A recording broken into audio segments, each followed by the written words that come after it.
And Allah is repeating the same thing. قُلْ إِنْ كَانَ أَبَاؤُكُمْ وَأَبْنَاؤُكُمْ وَإِخْوَانُكُمْ وَأَزْوَاجُكُمْ وَعَشِيرَتُكُمْ.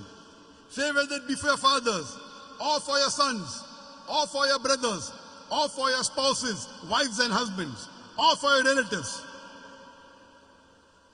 And Allah continues. وَأَمْوَالٌ اقْتَرَفْتُمُوهَا.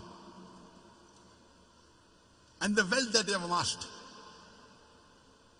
Allah says in Surah Baqarah chapter number 2, verse number 261, that the parable of those who spend their way in the way of Allah subhanahu wa ta'ala. The parable of those who spend in the way of Allah subhanahu wa ta'ala is like a grain of corn. And that corn becomes 7 years. Each year bearing 100 corns. That means that one grain becomes 700 grains. Allah says, if you spend in the way of Allah, Allah will give you 700 times profit.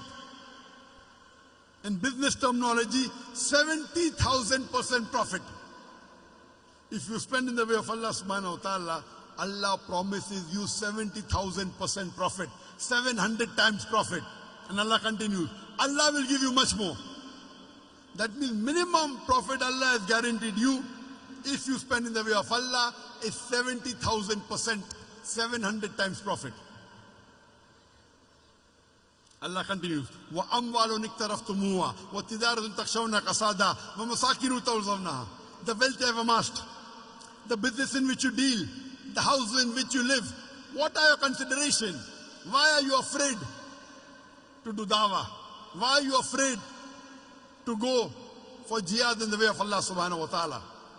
Striving in the way of Allah subhanahu wa ta'ala.